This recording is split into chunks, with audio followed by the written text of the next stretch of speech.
गांव के अय्याश चौधरी को मेरी बेटी से इश्क हो गया। मेरी बेटी रोती रही कि वो इस इंसान से शादी नहीं करेगी, पर हम मजबूर थे इसलिए मान गए। लेकिन कुछ दिन बाद उस चौधरी की नजर मेरी दूसरी बेटी पर पड़ी तो वो बगैर शादी के ही जबरदस्ती मेरी दूसरी बेटी को साथ ले गया।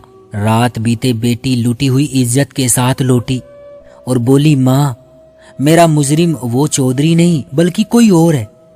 उसी रात बेटी ने जहर खा लिया। मैं बेटी की मौत का बदला लेने पूरा गांव जमा करके चौधरी के घर गई तो लगा कि सांस नहीं ले पाऊंगी, क्योंकि मुजरिम वाकई चौधरी नहीं बल्कि नंदनी मेरे खानदान की सबसे बड़ी बेटी और अपनी खूबसूरती और संस्कारों की वजह से पूरे गांव में मशहूर थी। परमात्मा ने नंदनी को इस कदर हुस्न दिया था कि जो कोई भी उसे एक दफा देखता उसकी तारीफ किए बगैर ना रहता। वह हर किसी की चहेती थी। नंदनी की गोरी रंगत पर सुरमई और मोटी आंखें उसकी खूबसूरती को चार चांद लगाती थी। चौधरी कालूमल गांव का सबसे अमीर आदमी था। नंदनी को देखते ही वो उस पर फिदा हो गया। अपनी हैसियत और ताकत के नशे में उसने नंदनी से शादी करने का फैसला कर लिया। हमारा कभी चौधरी कालूमल से वास्ता नहीं पड़ा था। हमारा गरीब खानदान कालूमल से दुश्मनी मोल नहीं ले सकता था, मगर चौधरी कालूमल मेरी बेटी को देखते ही उससे शादी करने की ठान बैठा था, चाहे उसके लिए चौधरी कालूमल को हमें धमकाना ही क्यों ना पड़ता। और चौधरी जानता था कि उसकी एक धमकी से ही गांव के बड़े बड़े खौफ खाते हैं। चौधरी कालूमल गांव का सबसे ताकतवर और बेरहम इंसान था। हर खूबसूरत चीज को अपनी मिल्कियत समझता था। नंदनी को देखकर उसके दिल में हवस जाग उठी। वो नंदनी को अपना बनाने के लिए किसी भी हद तक जाने को तैयार था। एक दिन गांव की चौपाल में बैठे हुए चौधरी ने ऐलान किया कि नंदनी मेरी होने वाली पत्नी है। इस बारे में कोई बहस नहीं हुई। ये बात पूरे गांव में जंगल की आग की तरह फैल गई। मैं और नंदनी के बाबा रामलाल ये खबर सुनकर बहुत परेशान थे, क्योंकि चौधरी को इनकार करना मौत को दावत देने जैसा था। जबकि नंदनी को इस बात का इल्म हुआ तो वो फूट फूट कर रोने लगी। माँ, बाबा मैं उससे शादी नहीं करूंगी, वो एक जालिम और चरित्रहीन इंसान है। मैं और नंदनी के बाबा उसे समझाने की बहुत कोशिश करते रहे कि बेटी हमारी गुर्बत हमें इजाजत नहीं देती कि हम चौधरी को इनकार करें, हम मजबूर हैं। एक दिन अचानक चौधरी कालूमल अपने कुछ चमचों के साथ हमारे घर आया। अपने घर के दरवाजे पर चौधरी कालूमल को देखकर मेरे तो हाथ पांव सुन्न हो गए और मेरा दिल किसी बहुत बड़े खतरे के आने का संकेत देने लगा। चौधरी कालूमल बिना कुंडी खड़काए घर के अंदर चला आया। ये बात हमारे लिए किसी भी तौर पर काबिले कबूल न थी। हमारी गैरत हरगिज ये गवारा न करती थी। चौधरी कालूमल आंगन में पड़ी चारपाई पर बैठते हुए बोला, मैंने सुना है कि तुम्हारे घर में एक बहुत खूबसूरत और जवान बेटी है। मैं चौधरी कालूमल के आगे हाथ जोड़ते हुए गई और बोली, चौधरी साहब हमसे कोई गलती हो गई है। अगर ऐसी कोई बात है तो हमें बुला लिया होता। आपने यहाँ आने की तकलीफ क्यों की? चौधरी कालूमल अपने होठों पर मक्कारी की हंसी लाते हुए बोला, मैं बात को घुमा फिरा कर करने का आदी नहीं हूं, इसलिए मैं सीधे तरीके से बात करता हूं। मुझे तुम लोगों की बेटी नंदनी बहुत पसंद है और मैं उससे शादी करना चाहता हूं। ये सुनते ही मेरे ऊपर तो जैसे आसमान से बिजली गिरी हो, क्योंकि मुझे ये हरगिज कबूल नहीं था कि मेरी बेटी एक अय्याश चौधरी के साथ ब्याही जाए। हम इज्जतदार लोग थे और इज्जतदार लोगों से ही रिश्ता जोड़ना चाहते थे, न कि चौधरी जैसे अय्याश और मगरूर इंसान से। मैं डरते हुए बोली, चौधरी साहब मगर मेरी बेटी नंदनी तो अभी बहुत छोटी है, अभी तो हमने उसकी शादी के बारे में कुछ सोचा ही नहीं। चौधरी चारपाई पर बैठा टांग पर टांग रखते हुए बोला, नहीं सोचा तो अब सोच लो। तुम्हारी बेटी मेरी हवेली में ऐश करेगी। इस झोपड़ी नुमा घर से निकलकर आलीशान हवेली में बड़े ठाट बाट की जिंदगी बसर करेगी। तुम लोगों को और क्या चाहिए? प्यार से मान जाओ तो अच्छा है, वरना तो तुम लोग जानते ही हो, जो चीज मुझे पसंद आ जाए मैं उसे हाथ से जाने नहीं देता। अगर ऐसे नहीं माने तो मुझे और भी बहुत से तरीके आते हैं। चौधरी की ऐसी बातें सुनकर मैं तो पत्थर की हो गई। मुझे कुछ समझ ही नहीं आ रहा था कि उसकी बातों का क्या जवाब दूं। चौधरी जाते हुए बोला, तुम लोगों के पास 2 दिन का वक्त है, सोच लो।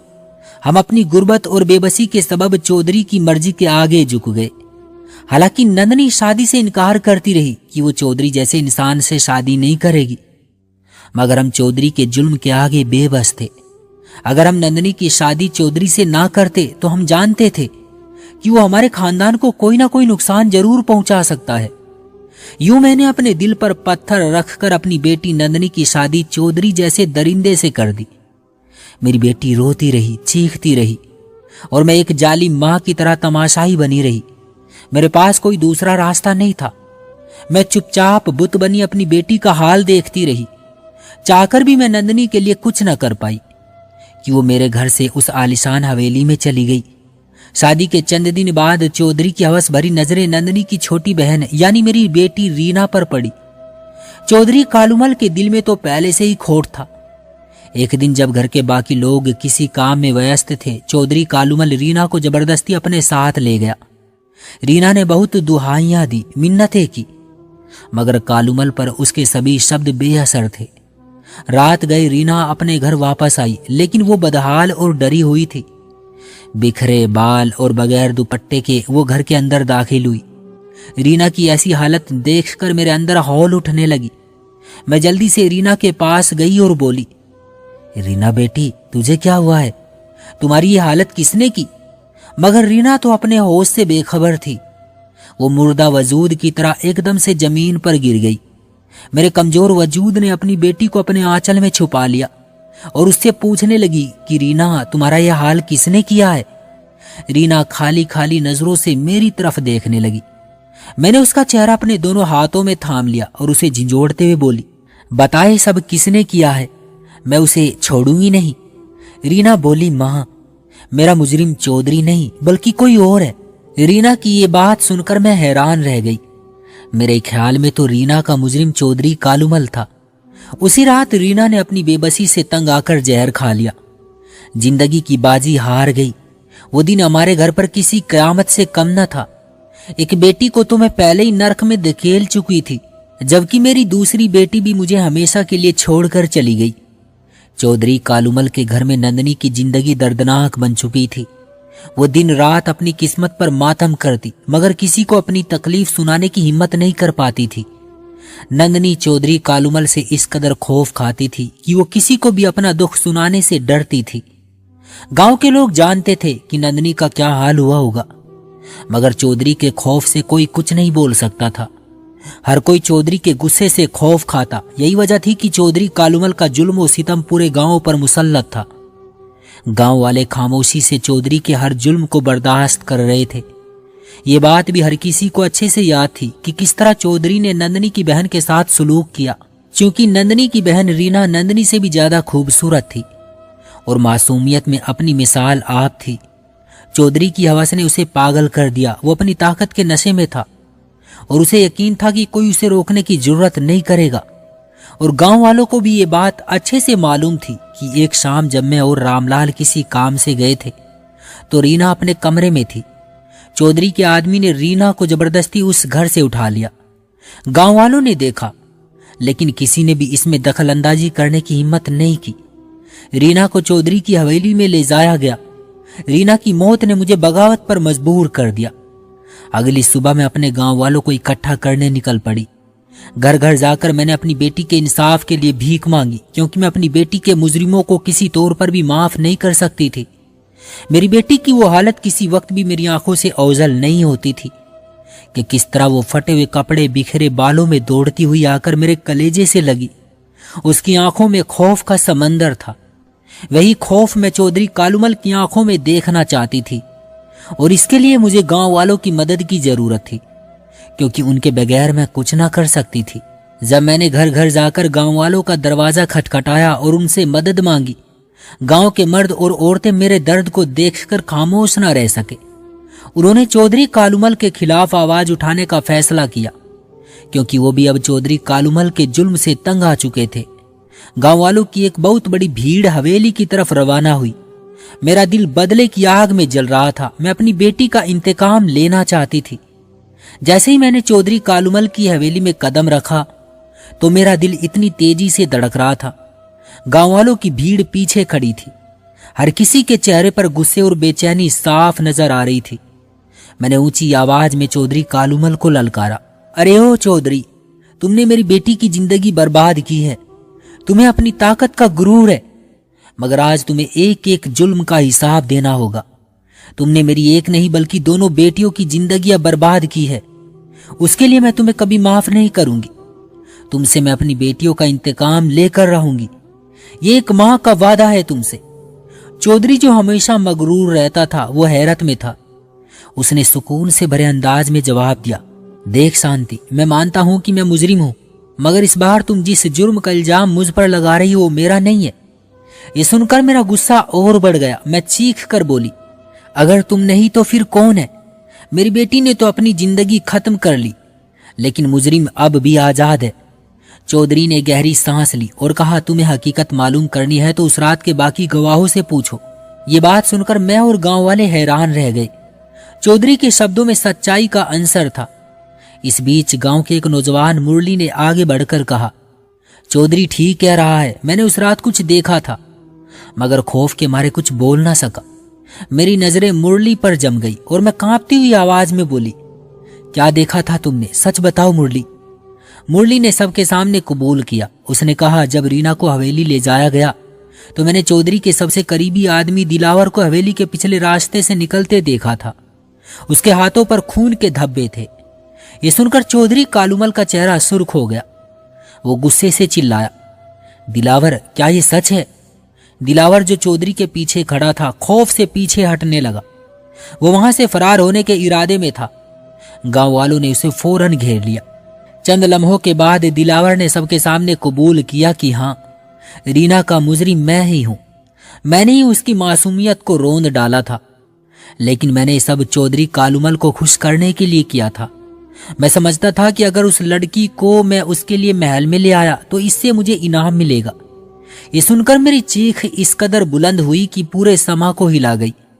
मेरा दुख देखकर गांव वालों का गुस्सा अपनी बुलंदियों पर पहुंच गया। उन्होंने दिलावर को पकड़कर सजा देने का फैसला किया। चौधरी कालूमल ने मुझसे वादा किया कि वो दिलावर को सजा दिलवाने में हमारा साथ देगा। गांव के बुजुर्गों ने फैसला किया कि दिलावर को गांव के कानून के तहत सख्त सजा दी जाए। मैंने रीना की चिता पर खड़े होकर कसम खाई थी, बेटी तुझे इंसाफ जरूर मिलेगा। तेरी मां तुझसे वादा करती है, तेरे गुनाहगारों को कड़ी से कड़ी सजा दिलवा कर रहूंगी। दिलावर की करतूत गांव में हलचल मचा चुकी थी। हर किसी के दिल में दिलावर के खिलाफ नफरत थी। हर कोई इंतकाम की आग में जल रहा था। मेरी आंखों में अपनी बेटी के लिए इंसाफ की चमक थी, लेकिन गांव वाले जानते थे कि चौधरी के बगैर दिलावर को सजा देना मुश्किल ही नहीं बल्कि नामुमकिन भी है, और चौधरी कालूमल अपने सबसे खास आदमी को बचाने की कोशिश जरूर करेगा। चौधरी ने गांव के बुजुर्गों को अपने डेरे पर बुला लिया। वो अपनी इज्जत को बचाने के लिए मेरा साथ देने का वादा कर चुका था, लेकिन यह फैसला उसके लिए भी आसान नहीं था, क्योंकि दिलावर बरसों से उसका सबसे वफादार आदमी था और बहुत से ऐसे राज थे जो चौधरी के अलावा दिलावर के सीने में छिपे हुए थे। अगर चौधरी कालूमल दिलावर को सजा दिलवाता तो मुमकिन था कि दिलावर चौधरी कालूमल के सारे कारनामे गांव वालों के सामने रख देता। चौधरी ने बुजुर्गों के सामने कहा, मैं मानता हूं कि दिलावर ने नाकाबिले माफी जुर्म किया है, इसकी सजा वो जरूर भुगतेगा, लेकिन गांव की परंपरा के मुताबिक फैसला होना चाहिए। मैं मानता हूं कि दिलावर ने रीना के साथ बिल्कुल भी अच्छा नहीं किया, मगर दूसरी तरफ देखा जाए तो दिलावर के छोटे छोटे बच्चे हैं, इस लिहाज से तो उसकी सजा में कमी बेसी करनी चाहिए। बाकी जो फैसला बुजुर्गों का होगा वही मुझे मंजूर होगा। अगले दिन गांव की चौपाल पर पंचायत रखी गई। गांव के सभी लोग जमा थे। हर किसी के दिल में यह अनुमान था कि दिलावर को कड़ी से कड़ी सजा दी जाए। दिलावर को जंजीरों में जकड़ कर लाया गया था। मैं, नंदनी और मेरा पति पंचायत के सामने खड़े थे। मैंने आंसुओं के साथ कहा, मेरी बेटी ने अपनी इज्जत और जिंदगी खो दी, लेकिन आज मैं यहाँ अपनी दूसरी बेटी और गांव की हर लड़की के कल के लिए खड़ी हूँ। अगर आज इंसाफ ना हुआ तो कोई माँ अपनी बेटी को सुरक्षित नहीं समझ पाएगी। मैं चाहती हूँ कि दिलावर को ऐसी सजा दी जाए जो कि पूरे गांव के मर्दों के लिए इबरत का निशान रहे, और वो आइंदा आने वाली जिंदगी में कभी भी किसी की बहन और बेटी की इज्जत पर हाथ डालने से पहले हजारों बार सोचे। बुजुर्गों ने दिलावर से पूछा, क्या तुम अपने जुर्म को कबूल करते हो? तुमने जो शांति और रामलाल की बेटी के साथ किया, क्या इसमें सच्चाई है? दिलावर ने सर झुकाकर कहा, हाँ, मैं गुनहगार हूं, मैंने ही रीना की इज्जत को तार तार किया। मैं कबूल कर लूंगा। बुजुर्गों ने फैसला सुनाया कि दिलावर को गांव की जमीन पर सबके सामने कोड़े मारे जाएं और फिर गांव से निकाल दिया जाए। ये सजा गांव वालों के कानून के मुताबिक थी। वो कालूमल जो इस सारे वक्त खामोश रहा, पंचायत के बाद मेरे पास आया। मैं जानती थी कि इसमें भी चौधरी कालूमल का कोई बहुत बड़ा मकसद है। वो मुझे पहली बार शर्मिंदा नजर आया। उसने कहा, शांति, मैंने अपनी ताकत के नशे में बहुत जुल्म किए, लेकिन तुम्हारी हिम्मत ने मुझे आईना दिखा दिया। मैं वादा करता हूं कि इस गांव में कोई लड़की खुद को कमजोर महसूस नहीं करेगी। मैं तंज से भरी मुस्कुराहट अपने होठों पर लाते हुए बोली, चौधरी साहब, ये बातें आपके मुंह से अच्छी नहीं लगती। अगर आपकी गंदी नजर मेरी रीना पर ना होती तो आपके खास बंदे दिलावर की जरूरत ना होती कि वो मेरी बेटी की इज्जत लूटता। वो तुम्हारे इरादे भांप चुका था, इसलिए उसने ये घटिया कदम उठाया। मेरी एक बेटी तो तुम्हारे चंगुल से आजाद होकर इस दुनिया से चली गई, मगर ये कभी भी तुम्हारे चंगुल में है। मैं उसे बहुत जल्द तुमसे आजादी दिलवा दूंगी। नंदनी, जो पहले अपनी जिंदगी से मायूस थी, मेरी हिम्मत देखकर अपनी जिंदगी के लिए नई राह ढूंढने लगी। मैंने गांव की औरतों को इकट्ठा किया और उन्हें सिखाया कि जुल्म के खिलाफ खड़े होना जरूरी है, क्योंकि अगर हम जुल्म के खिलाफ खड़े नहीं होंगे तो आए दिन यूं ही हमारी इज्जतों का सौदा होता रहेगा। हमें अपनी इज्जत की हिफाजत खुद करना होगी। एक औरत को इस कदर मजबूत होना चाहिए कि वो अपनी इज्जत की हिफाजत खुद करे। मैं नहीं चाहती थी कि जिस तरह रीना के साथ हुआ, ईश्वर ना करे कल को गांव की किसी दूसरी बहन बेटी के साथ हो। यह मोड़ गांव में एक नई रोशनी ले आया। मैंने अपनी बेटी का बदला ले लिया था, लेकिन उसकी जद्दोजहद ने गांव की दूसरी औरतों के लिए उम्मीद का ऐसा चिराग जलाया कि वो भी अपने हक और अपनी हिफाजत के लिए आवाज उठाने लगी। दिलावर को सजा मिल चुकी थी, लेकिन मेरे दिल में सुकून नहीं था। रीना के लिए मैं प्रार्थना करती कि बेटी, तुम्हें इंसाफ मिला, लेकिन गांव की हर मां को अपनी बेटी की सुरक्षा की जमानत मिलनी चाहिए। मैंने गांव की महिलाओं के लिए एक आंदोलन शुरू किया। चौधरी कालूमल ने मेरी हिम्मत और गांव की बगावत को देखकर अपनी ताकत को पीठ पीछे डालने का दावा किया, जिसमें गांव में औरतों के लिए एक कमेटी बनाई ताकि उनके मसलों को हल किया जा सके। उस कमेटी का जिम्मेदार मुझे बनाया गया। अब भी लोग चौधरी कालूमल की नीयत पर शक करते थे। कई बार चौधरी कालूमल की बातों में झूठ और मक्कारी नजर आई, मगर मैं इस बदलाव को सच मानने लगी थी। मुझे लगा कि चौधरी कालूमल वाकई में ही बदल गया है और उसने खुद को गांव वालों की भलाई और सेवा के लिए भेंट कर दिया है। मगर ऐसा हरगिज नहीं था। चौधरी कालूमल के चेहरे के पीछे एक और भयानक चेहरा था, जो सब गांव वालों से छिपाए बैठा था। ये बात मैंने उस दिन जानी जिस दिन मेरी पड़ोसन ने मुझे आकर ये खबर दी कि अब भी चौधरी तुम्हारी बेटी के साथ वही रवैया रखे हुए है जो कि पहले था। तुम्हारी बेटी हवेली की मालकिन नहीं, बल्कि नौकरों की सी जिंदगी बसर कर रही है। ये सुनकर मेरा कलेजा फटने लगा। मैं एक बेटी तो खो ही चुकी थी, मगर अब दूसरी का दुख मुझसे बर्दाश्त नहीं हो रहा था। मैंने पड़ोसन से कहा कि वो मुझे पल पल की खबर देती रहे। मैंने गांव की औरतों के हक के लिए आवाज बुलंद करना शुरू की। मैं चौधरी कालूमल को उसके अंजाम तक पहुंचाना चाहती थी। खेतों में काम करने वाली मजदूर औरतों के मुआवजे बढ़ाए गए और उनके लिए काम के बेहतर हालात पैदा किए गए। मर्दों के रवैयों में बदलाव आना शुरू हो गए और गांव की फिजा में एक नया विश्वास महसूस हो रहा था। चौधरी कालूमल ने मेरे साथ मिलकर गांव में एक छोटा सा क्लिनिक बनाया। गांव के लोग ये सब देखकर हैरान थे कि जो चौधरी कभी जुल्म और जबर के नाम से जाना जाता था, अब एक हमदर्द और मददगार बनने की कोशिश कर रहा था। लेकिन उसके दिल में एक नई चाल थी जो किसी को नजर नहीं आ रही थी, और मैं उस चाल को अच्छे से जानती थी, क्योंकि जो जुल्म मेरी बेटी के साथ उस हवेली में हो रहा था, मैं इरादा कर चुकी थी कि मैं बहुत जल्द अपनी बेटी को उस कैद से रिहाई दिलवा कर रहूंगी। मगर मुश्किल ये थी कि मैं खुलकर चौधरी कालूमल से बात नहीं कर सकती थी, क्योंकि अगर मैं ऐसा करती तो जो औरत मुझ तक ये सारी खबरें पहुंचा रही थी वो मुश्किल में पड़ जाती, और मुमकिन था कि चौधरी कालूमल उसके साथ बुरा सलूक करता। एक रात जब मैं अपने घर में सुकून से सो रही थी, अचानक दरवाजे पर जोर जोर से दस्तक होने लगी। मैं एकदम बौखला कर उठ बैठी कि रात के इस पहर दरवाजे पर आखिर कौन हो सकता है। जैसे ही मैंने दरवाजा खोला तो एक नौजवान लड़की संगीता भागती हुई दरवाजे से अंदर आ गई। वो जख्मी और खौफ ज़दा थी। खौफ उसके चेहरे पर साफ झलक रहा था।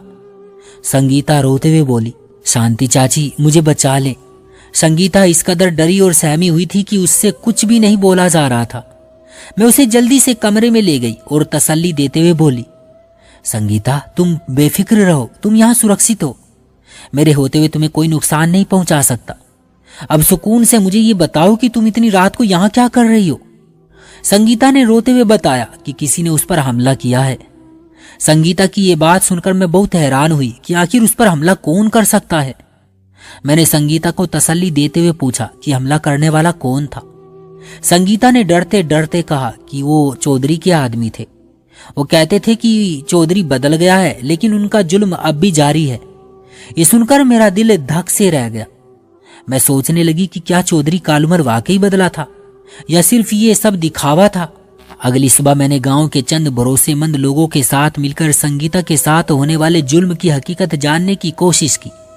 मैं इस मामले की तह तक जाना चाहती थी। जल्दी ऐसा हुआ कि चौधरी के चंद वफादार आदमी अभी भी गांव की औरतों को डरा धमका रहे थे और उनकी गंद नजरों से अब भी गांव की औरतें सुरक्षित न थी। चौधरी कालूमल ने उनसे मुंह मोड़ने का दावा किया था। उसके इशारों पर काम कर रहे थे। मैंने गांव की औरतों और मर्दों को इकट्ठा किया और चौधरी के खिलाफ दोबारा आवाज बुलंद करने का फैसला किया। इस बार सिर्फ एक मुजरिम को सजा देना काफी नहीं था, उस कानून को बदलना जरूरी था जो चौधरी कालूमल जैसे ताकतवर लोगों का साथ देता था। चौधरी के खिलाफ मेरी जद्दोजहद एक नई जंग की शुरुआत थी। गांव की औरत मेरे साथ खड़ी थी और मर्द भी कानून में बदलाव को अपनाने के लिए तैयार थे। मेरी हिम्मत ने साबित कर दिया था कि जुल्म के खिलाफ खड़े होना मुश्किल जरूर है, मगर नामुमकिन नहीं।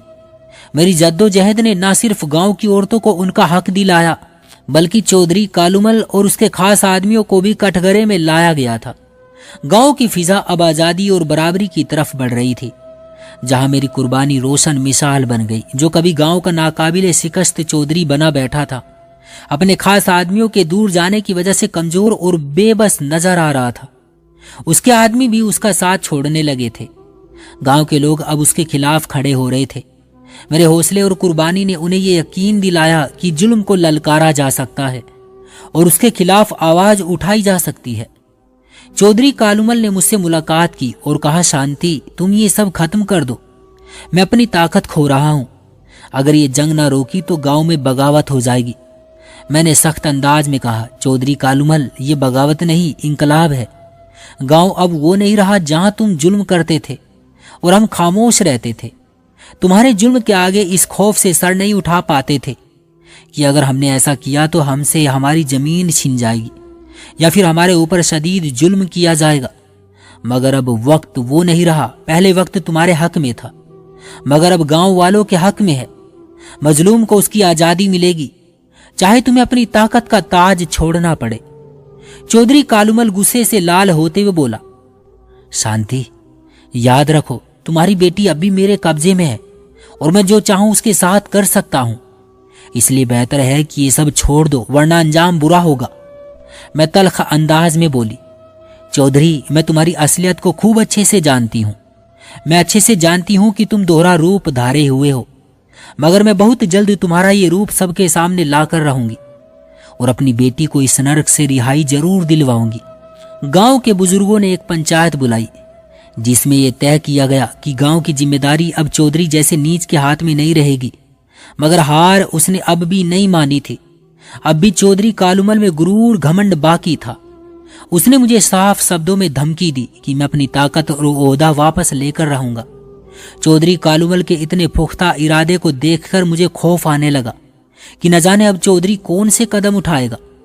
गांव के बुजुर्गों को चौधरी कालूमल की हकीकत मालूम हुई तो उन्होंने एक पंचायत में फैसला किया कि चौधरी कालूमल को इस गांव से जाना होगा। चौधरी कालूमल अपनी ताकतवर हवेली को खो चुका था। गांव वालों ने उसके खिलाफ फैसला सुनाया और उसे गांव छोड़ने पर मजबूर कर दिया। चौधरी ने अपनी शिकस्त को कबूल करते हुए कहा, तुम सब जीत गए हो, मैं अपनी ताकत के नशे में सब कुछ खो बैठा हूं। मैंने कहा, यह सिर्फ मेरी जीत नहीं बल्कि हर उस औरत की जीत है जो जुल्म के खिलाफ खड़ी हुई है। चंद माह बाद गांव की जिंदगी पूरी तरह से बदल चुकी थी। औरतें खेतों, बाजारों और फसलों में हिस्सा ले रही थी। गांव में शिक्षा, इंसाफ और फुर्गाली का दौर शुरू हो चुका था। मैं और संगीता जैसी औरतें अब गांव की रोशनी बन चुकी थी। मैंने अपनी बेटी की कुर्बानी को एक मिसाल बनाकर गांव को बदल दिया। जुल्म के खिलाफ उठने वाली उस आवाज ने न सिर्फ गांव बल्कि इर्द गिर्द के इलाकों में भी इंकलाब बर्पा कर दिया। लेकिन हर बदलाव के साथ नए चैलेंज भी आते हैं। मेरे साथ रहने वाली गांव की औरतों ने अपनी आज़ादी और खुद के दम पर हर काम करने की सलाहियत हासिल कर ली थी। दोस्तों, कैसी लगी आपको हमारी आज की ये कहानी? उम्मीद करते हैं कि आपको पसंद आई होगी। वीडियो को लाइक और चैनल को सब्सक्राइब करना मत भूलिएगा। मैं मिलता हूं आपसे अगली वीडियो में, तब तक के लिए धन्यवाद।